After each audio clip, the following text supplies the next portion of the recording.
Hi, my name is Laura Waarvick, and I am making my video for my ESOL endorsement. I'm really excited because I just got a job working at Reedville Elementary in Hillsboro, Oregon. What you're looking at is my desk, and it's the end of the day. It's about 4 o'clock, and so I'm sitting at my computer looking at my PEP, and I'm talking to you about how I've grown as an educator since I started this endorsement last June.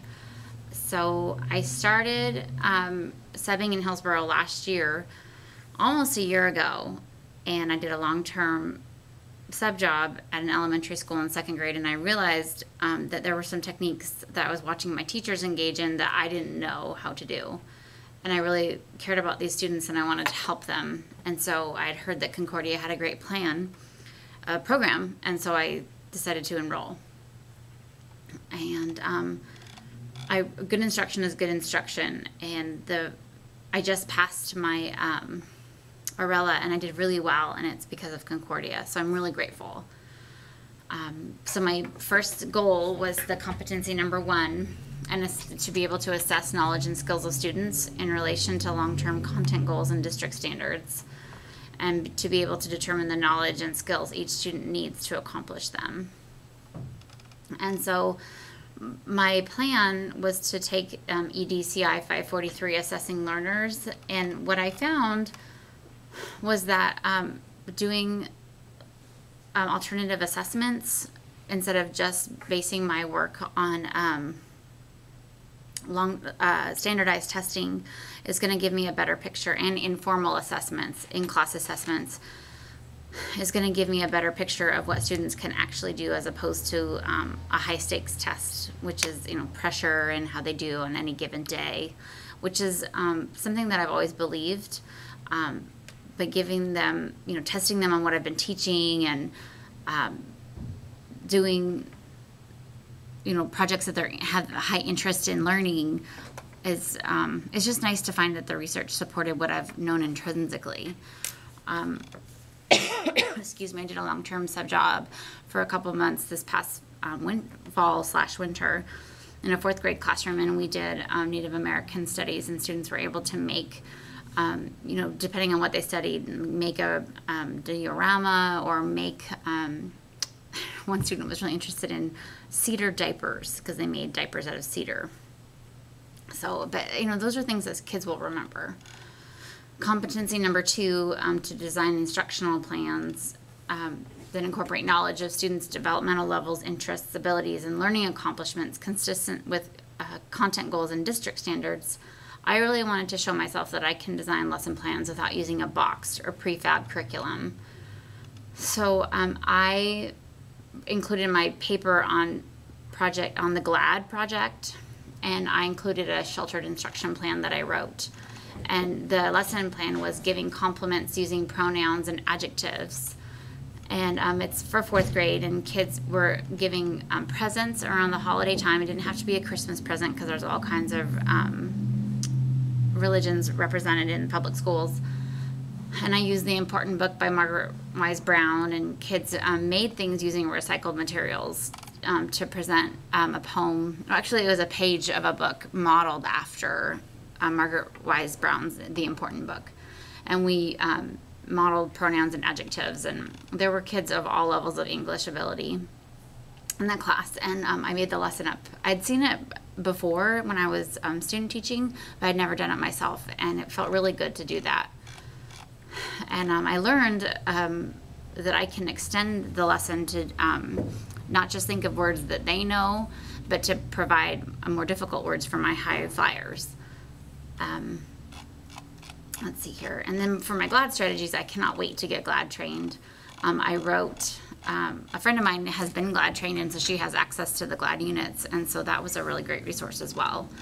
And that's a great way to assess learners. Excuse me, I didn't want to print out my paper. It's like 40 pages.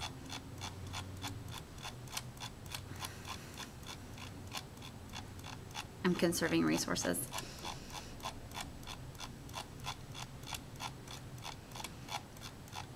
So competency 3, establish a classroom climate conducive to learning, positive classroom management, a safe and developmentally appropriate environment, and effective transitions. And so my plan was to really teach what is expected for students. And I use a lot of these, the gotchas, when I see kids really doing what's expected. So I set my expectations, and then, but I like to say, hey, I really noticed so-and-so was on task. I'm just starting a new position, and I've been subbing a lot, and a lot of kids try to see what they can get away with. And this works so much better than saying, hey, stop it, hey, stop it. That's just not the kind of teacher that I want to be. I want to be acknowledging students for what they're doing right. And yes, sometimes I have to say no, but I really want students' dignity to be maintained. And what I'm including is I can include a copy of one of these, but what really meant a lot to me was a recommendation letter for a teacher for whom I did a long-term sub job. And I actually got a letter from a student from that class in the mail, and that meant a lot to me. Implement competency 4, implement instructional plans that employ knowledge of subject matter. I read Tim Wise's White Like Me, and I wanted to include a paper that I wrote because it really, the way that he wrote really opened my eyes to, I've always known that I have acted like I hit a triple, even though I was born on third base. But there are challenges that people that are not white face every day, and it was like discrimination and just things I take for granted, like I can go out late and drive in my car and I don't have to worry about being pulled over. And so the other thing that I wanted to include was my ELD coursework for kindergarten and ELD, because it is culturally appropriate and culturally sensitive. And I wrote about things like vehicles and weather and things that kids are interested in the world around them. Number 5, I need to make sure the camera's still on, excuse me. Yes, we are golden. So I really want to collaborate. Competency 5 is collaborate with parents, colleagues, and members of the community to provide internal and external assistance to students and their families. And my objective was to increase student literacy while involving families. And I wanted to create a read at home program. And I also wanted to implement a Battle of the Books program. So I don't have my own classroom right now, but what I do have is I set up a library book checkout to make it easier for kids to check in and out books and to keep track of the books. And I have a sample of a reading calendar. And I have done all of the research to start a Battle of the Books club at this school. And it's too late to start it this year, but if I'm here next year, it's all ready to go. And I can't wait. It's such an exciting program to get kids involved. The next one, evaluate student progress in learning, refine plans for instruction, and establish alternative goals or environments. So the thing that works best for me is I've used coursework from both classes, the EDCI 540 Language and Culture, EDCI 541 Language Acquisition, and EDCI 543. The thing that I found most useful was the PACER, a teacher-created classroom material to support instruction. This woman that I subbed for in Hillsborough used it every day, and it was a take-home material that came back and forth and back and forth, and every day kids were responsible for writing down their homework, taking it home, bringing it back, and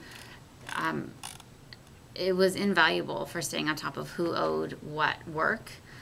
And that was the timely feedback to students. Students are self-assessing from beginning, middle, and end. There were no surprises. That was the one thing I had a hard time with in my first couple years of teaching, is knowing who owed what when. And sometimes, I'm not proud of this, but sometimes I just end up throwing homework assignments in the trash. And I just don't have to do that. And it's also, I think it's culturally appropriate as well, because kids can draw pictures, kids can, I mean, culturally appropriate isn't the right word, but it's accessible from any level, because kids can draw pictures, they can write as much or as little as they want, depending on how literate they are or what level of language they have.